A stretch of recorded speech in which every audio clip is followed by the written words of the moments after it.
The sky turned black. It happened so fast no one understood why. People looked up. Clouds moved in strange ways. The wind stopped. Birds disappeared. Then, the sky cracked like glass. A loud sound came from above.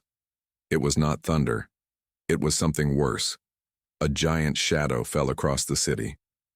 People screamed, cars crashed, buildings shook, and then it came. A monster dropped from the sky. It was huge, taller than any building. Its body was dark and rough like stone. It had no eyes, only a mouthful of sharp teeth.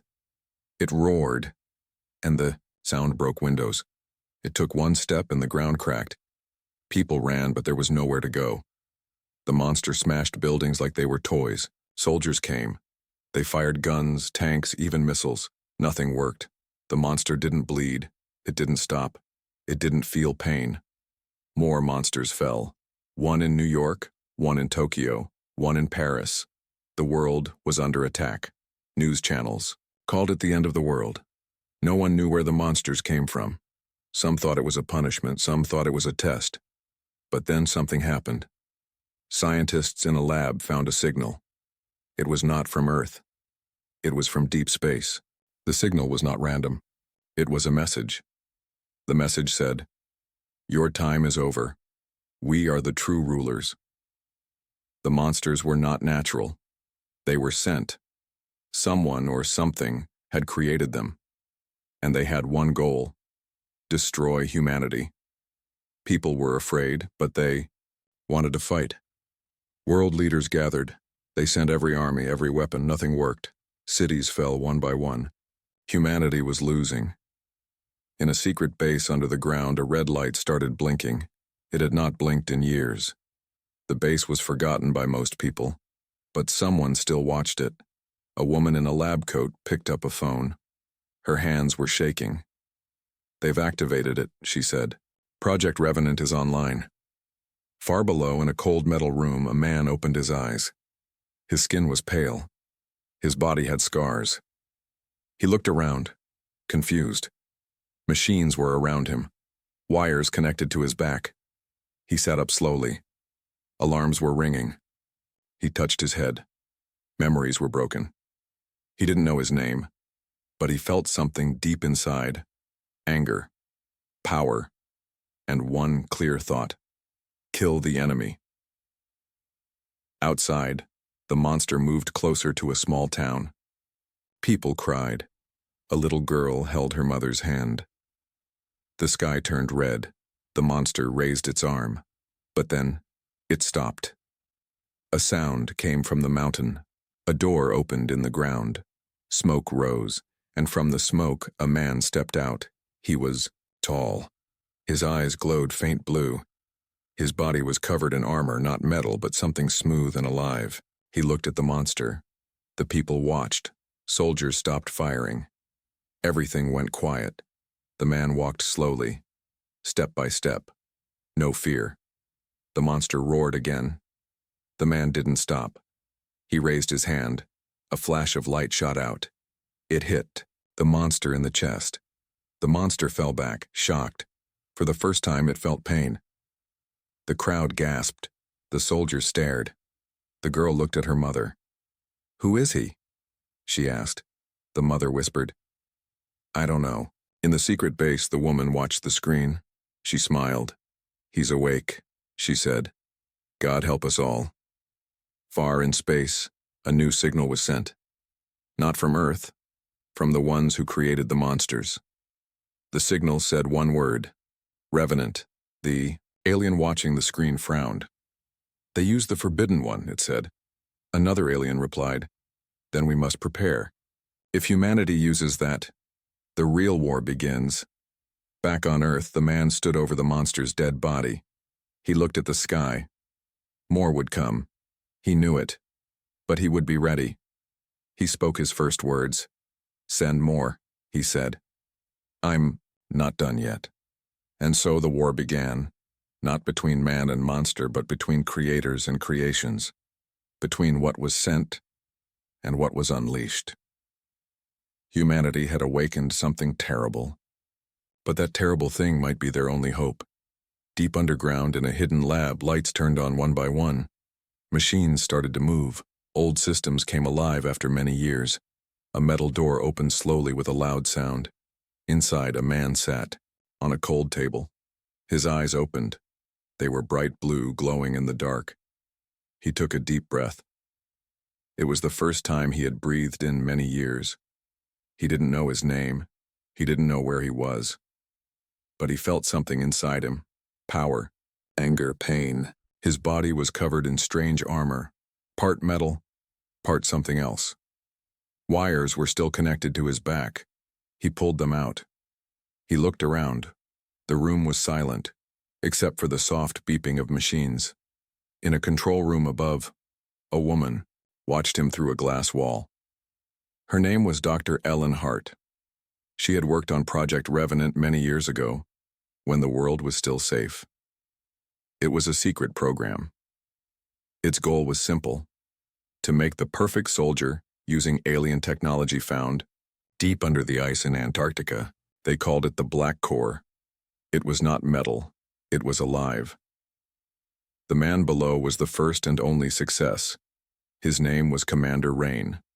He had died in a war, but the project brought him back. Not fully human anymore, not fully machine. Something more. But the project was shut down. It was too dangerous. Rain was put to sleep in case the world ever needed him again.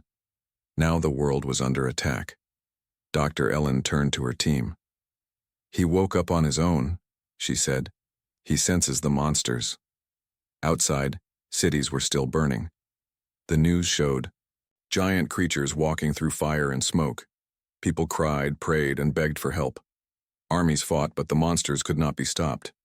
Humanity was losing. Rain stood up slowly. He looked at his hands. They felt heavy. His fingers moved like weapons. He touched the side of his head. A voice came into his mind. It was the system speaking to him. "Welcome back, Commander. Mission: protect Earth.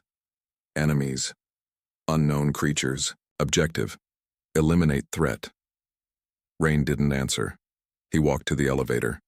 It took him to the top level of the base. The doors opened. The night sky was dark, filled with red light and smoke. Far away, a monster roared. Rain's eyes locked. On it. He began to walk. As he moved, he remembered pieces of his past. A battlefield. His team. His last mission. He remembered dying. Then, the cold darkness. And now, this strange second life. He didn't ask why he was brought back. He only knew what he had to do. Dr. Ellen watched his signal on the screen. His energy levels were rising. The alien core inside him was responding to the monsters. It was as if it knew them, or feared them. One soldier turned to Ellen. "Can he stop them?" "I don't know," she said. "He's not just a weapon, he's something new." Rain reached the city where a monster had made its nest. The buildings were broken. Cars lay upside down. Fires burned. A few people were still hiding. They saw him. One man whispered, "Is he one of them?" Rain stepped forward. The monster saw him. It roared. Its body was massive, black and shining. Its arms were long and sharp like blades. It moved fast toward him. Rain didn't run. He charged. The fight was brutal. The monster hit him with full force. He flew across the street but got up quickly. His armor healed itself. His fists glowed with strange blue light. He punched the monster's chest. It screamed. For the first time, a monster bled. The alien core inside Rain activated more power. His speed increased. His strength doubled. He jumped, grabbed the monster's neck, and slammed it into the ground. The people watched in silence. Some began to cheer. Rain stood over the dead monster. He looked around. More were coming. He could feel them. He was not afraid. Back in space, on a hidden alien ship, a group of tall beings stood in a circle. They watched Earth on a screen. "They used him," one said.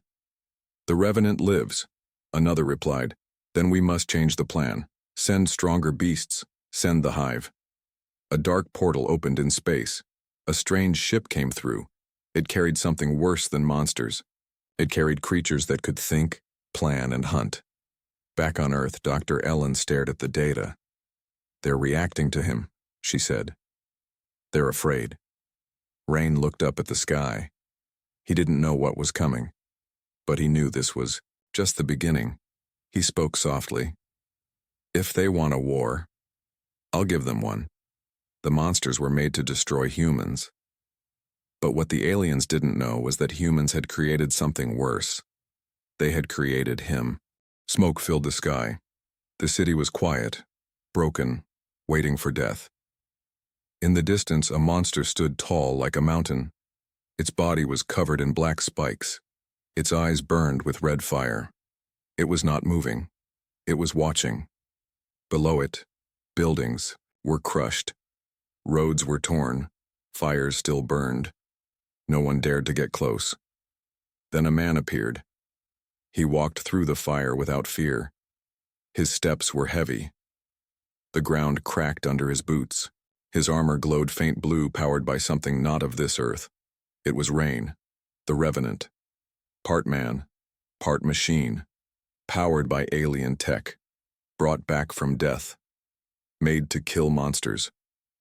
People hiding in buildings saw him. Some thought he was a new type of monster. Others whispered stories. He killed one already. He's not human. He's our only hope. Rain looked up at the creature. It was twice as big as the last one. It growled low, as if it could feel that this man was different. Rain didn't wait. He ran forward like a bullet. His speed shocked the people watching. No human could move like that. The monster roared and raised its arm, swinging a huge fist at him. Rain jumped. He flipped through the air and landed on the monster's arm. His hands lit up. He punched hard. The armor cracked. The monster screamed. Rain climbed higher and struck. Again. This time the blow sent a blue shockwave through the air. The monster fell back, roaring in pain. In a secret lab far away, Dr. Ellen and her team watched everything through satellite feed.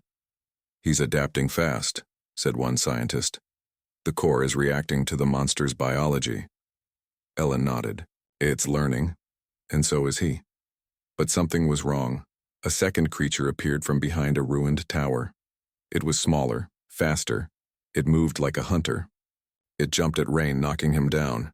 The first monster stood up. Now there were two. The fight was no longer easy. Rain got back to his feet. His armor was cracked. Blood ran down his face, but he smiled. He didn't feel fear. He felt alive. The smaller monster came first, running fast on all fours. Rain waited, then grabbed it by the throat. He lifted it and slammed it into the ground. The larger monster attacked again, but Rain was ready. He jumped, spinning, and kicked it in the head. The sound echoed like thunder. The ground shook. Dust flew. People watched from far away, holding their breath. They had never seen a man fight like this. Not even in movies. But Rain was not winning easily now. The two monsters worked together. They attacked with speed and power. Rain fought back, but the wounds were getting deeper. His armor was healing, but slowly. The alien core inside him was using too much energy. Then something changed. The core inside his chest began to glow brighter. Rain's eyes turned white. A new power woke up inside him. He didn't understand it, but he let it flow. His body moved faster. His punches hit harder. He became like a storm, destroying everything around him. He grabbed the small monster and tore it apart. Then he turned to the big one. He jumped high, higher than any man could, and came down with both fists glowing. The hit broke the monster's skull. It fell to the ground with a loud crash.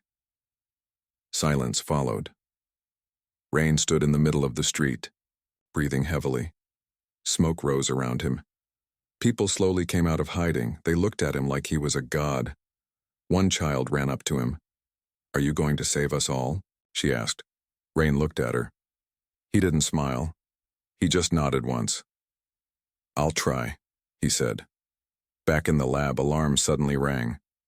Ellen turned to the screen. New portals were opening in space. Dozens of them. The aliens were watching.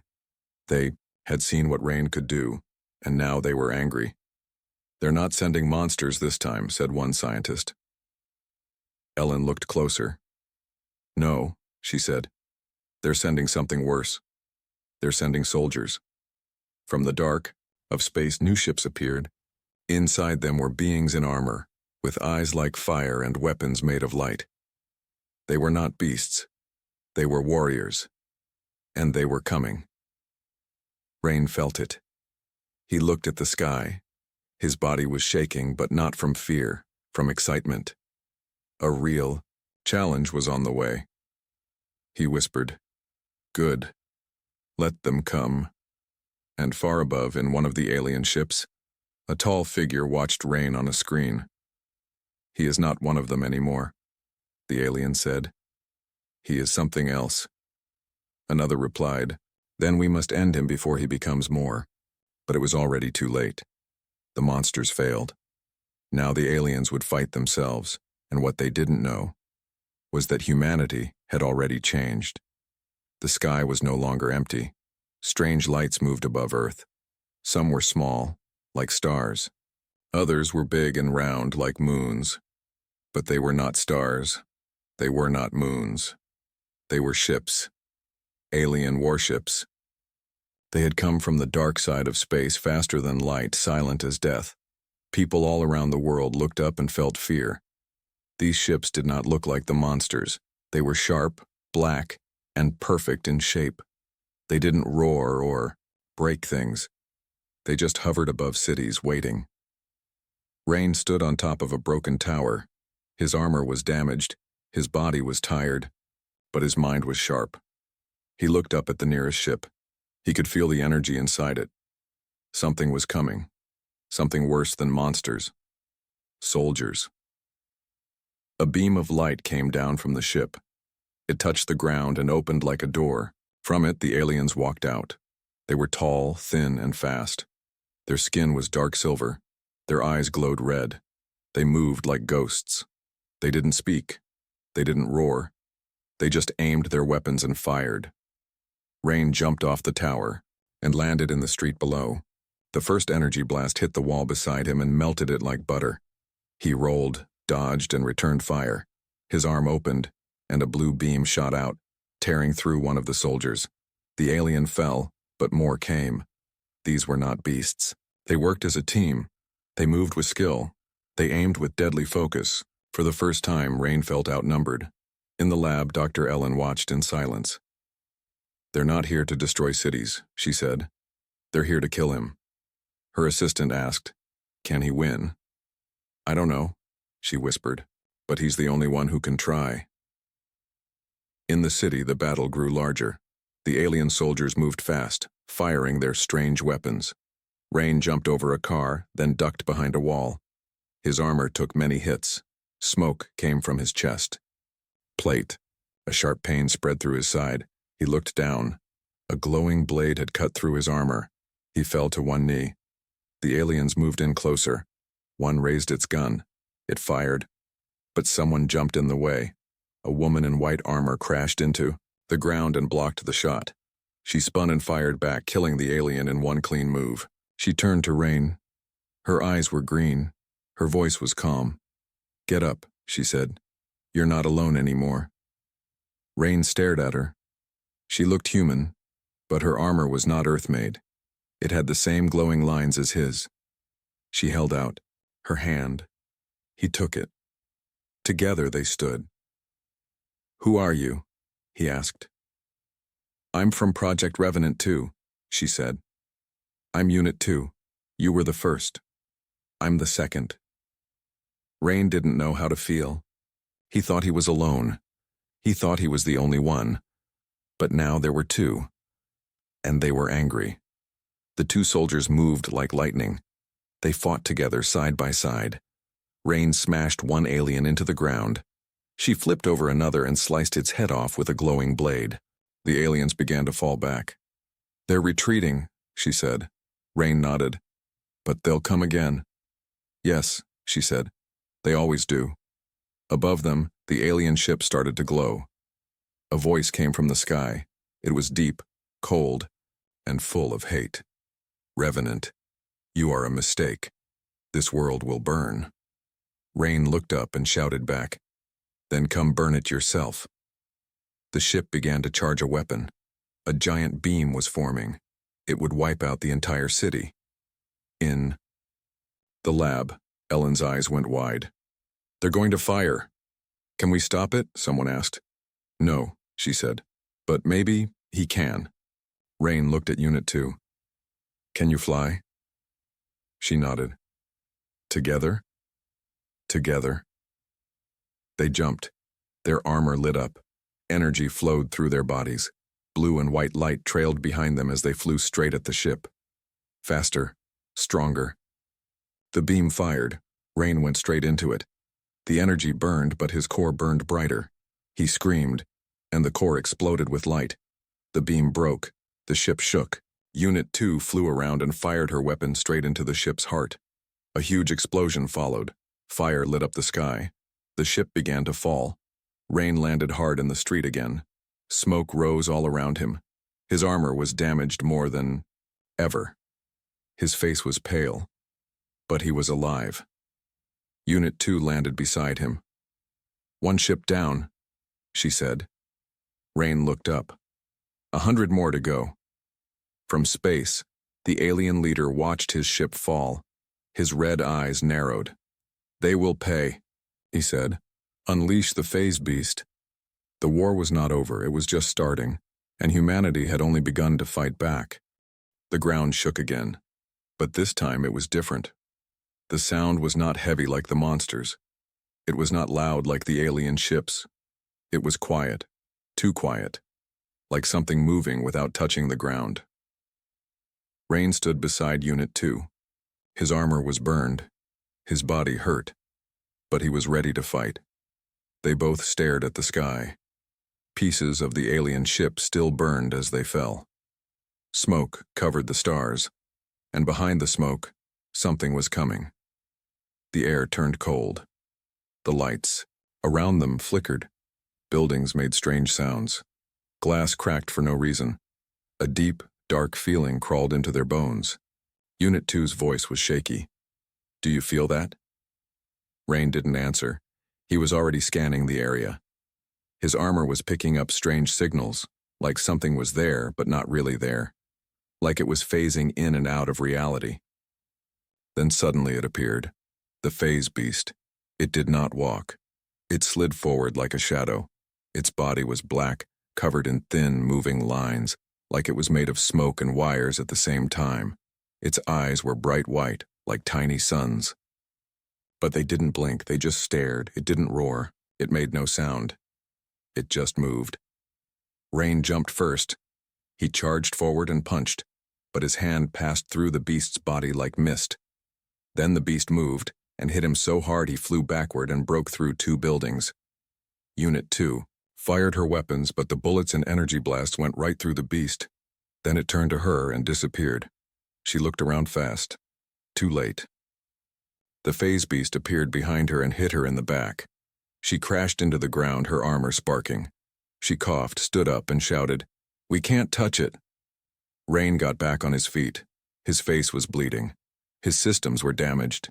But the alien core inside him was still glowing. He stared at the beast and said, "It's between phases. Half real, half not. But it has to become solid when it attacks." Unit 2 nodded. "So we hit it then." They stood together. The phase beast watched them, tilting its head like it was learning, thinking. Then it moved again, faster than before. Rain dodged left. Unit 2 jumped right. The beast appeared behind them, then in front, then above. It kept blinking in and out. It was like fighting a ghost. Rain closed his eyes for a second. He slowed his breathing. He listened. Then he felt it. He moved before the beast appeared and hit it right in the chest. The punch landed. The beast screamed. It was the first time anyone had heard it make a sound. It was high-pitched and sharp like glass breaking. Rain's hand was smoking. "I was right," he said. "It's solid for less than 1 second when it attacks. That's our chance." Unit 2 adjusted her weapons. Then we don't wait, we make it attack. They started to move fast, jumping around, making noise, firing fake shots. The beast grew angry. It kept blinking around them, trying to strike. Each time it attacked, they tried to land a hit. Most missed. Some connected. Each time they hit, the beast screamed louder. Then it changed. Its body grew longer. Its arms stretched. Its claws turned red hot. It was adapting, learning how to stay phased longer. Rain's armor warned him. Core overheating, system unstable. He didn't stop. He ran forward, shouting. Now! Unit 2 charged from the other side. The phase. Beast attacked. Rain timed it perfectly. He jumped, twisted in the air, and hit the beast in the head with all his strength. At the same time, Unit 2 shot a blast straight into its back. For a second, the beast became fully real, and they struck together. The explosion shook the street. The phase beast fell to the ground. It twitched, then it vanished, breaking into black dust that floated into the sky. Rain fell to his knees, his vision blurred. Unit 2 grabbed his arm to keep him steady. "We did it," she said. Rain didn't smile. That was one. Just one. Up in space, the alien leader stood before a screen. His hands were behind his back. Soldiers stood around him. They looked nervous. "The phase beast failed," one said. The leader turned. His voice was calm but deadly. "Then it's time." "Time for what?" The leader looked down at Earth. "Time to release the Ark." The soldiers gasped. The Ark was not a weapon. It was not a ship. It was something old, something buried, something even they were afraid. The order was sent.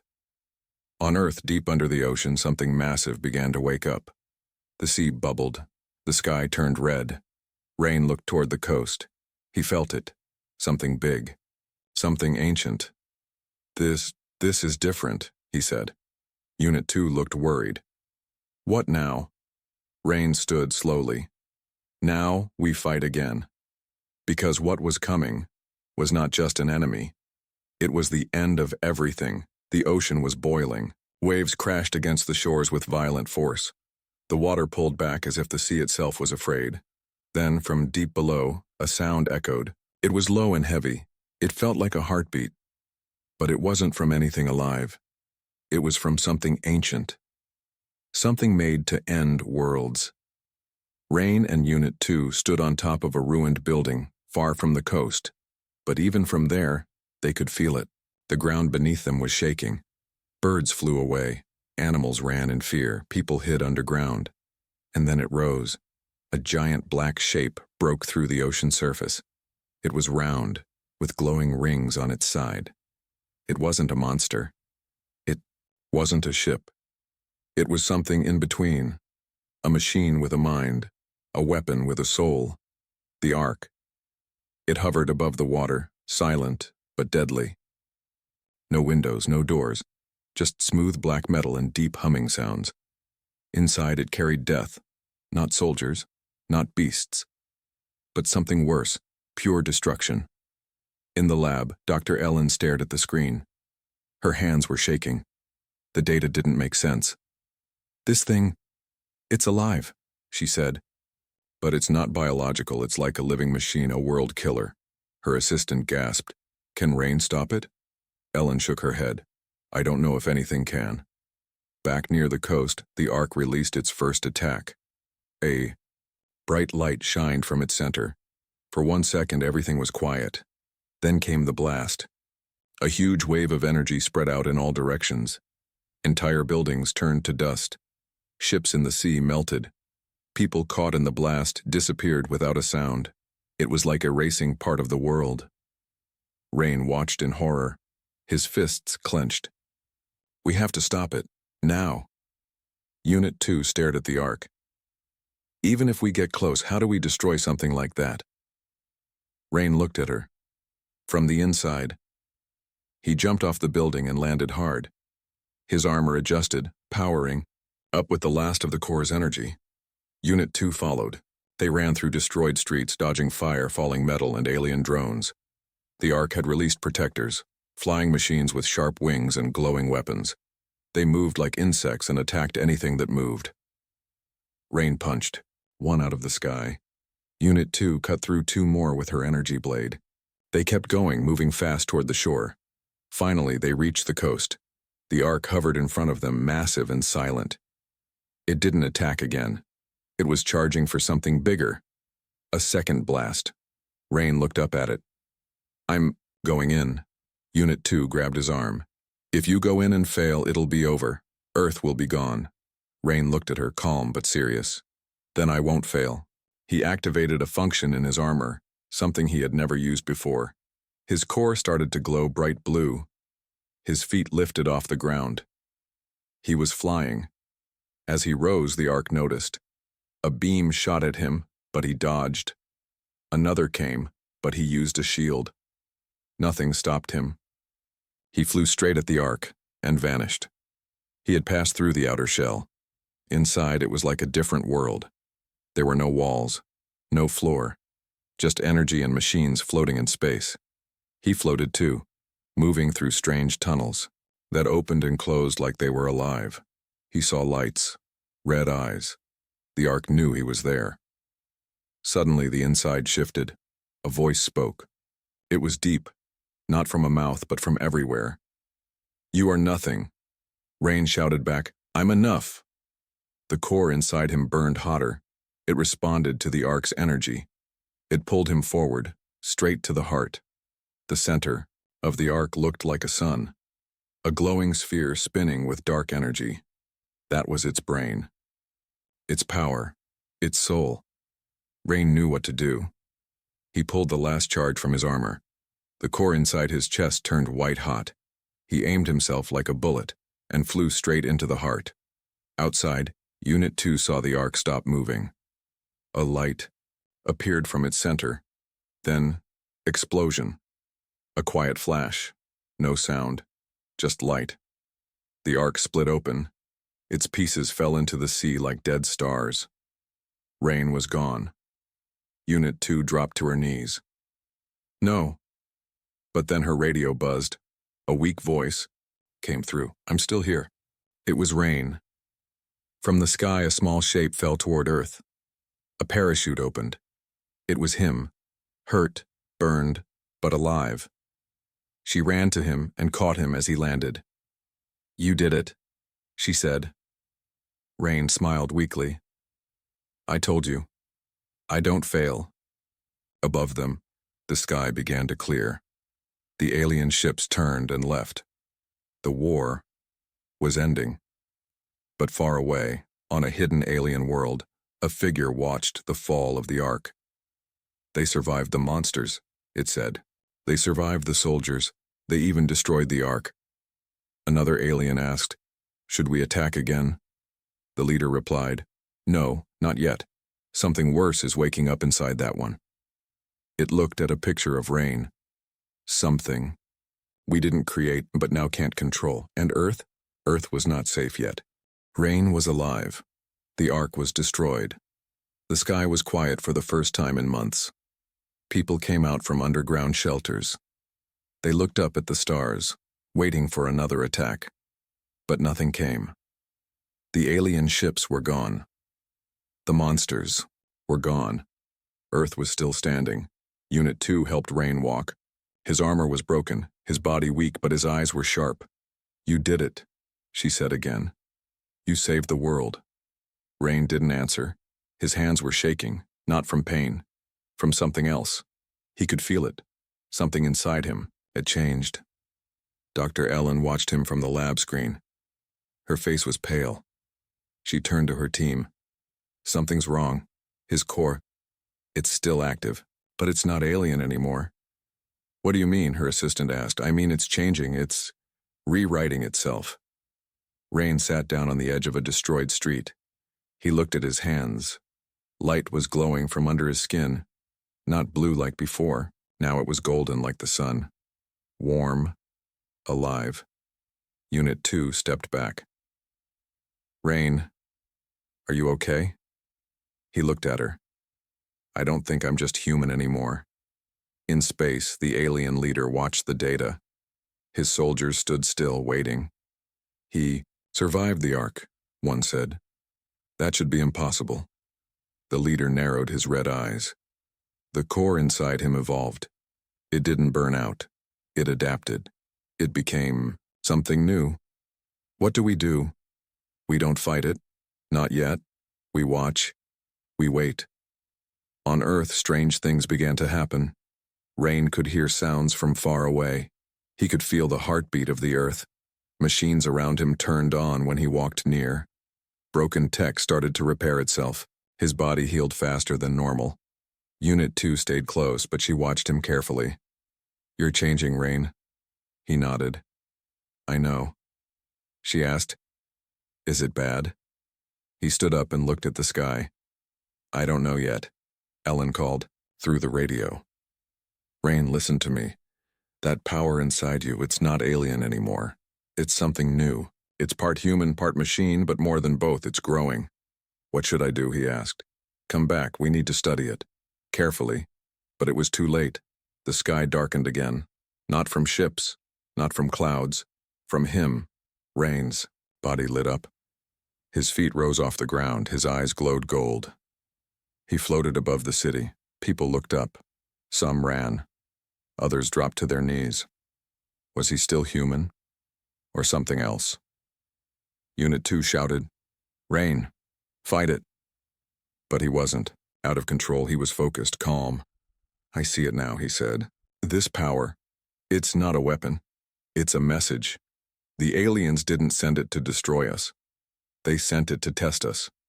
Unit 2 frowned. Test us for what? To see if we were ready, Rain said. Ready to evolve. Golden energy flowed from him and spread into the broken city. Lights came back on. Trees started to grow from dry ground. Water flowed clean again. It was like the world itself was healing. Not with science. With something more. Rain floated down and looked at Unit 2. This is what they feared, he said. Not monsters. Not machines. Not war. They feared what we'd become if we survived. Unit 2 whispered. And now? Rain looked at his hands. Now we're more. The screen in the alien leader's ship turned off. He looked at his silent crew. He is no longer one of them, he said. He is something new, and worse than all our weapons. The aliens had lost, not just the battle, but the future. Because in trying to destroy humanity, they had helped it awaken. Back on Earth, Rain walked into the ruins. People came to him, not with fear but hope. Children touched his glowing hand. Plants grew where his feet touched the ground. He wasn't a god. He was the next step. Unit 2 stayed by his side. Together, they began rebuilding. Not just the city, but the world. Dr. Ellen watched and whispered, We didn't create him. We only unlocked him. Humanity had survived monsters, war, and machines. But now, the universe would face something far more powerful, a human, who had become the future.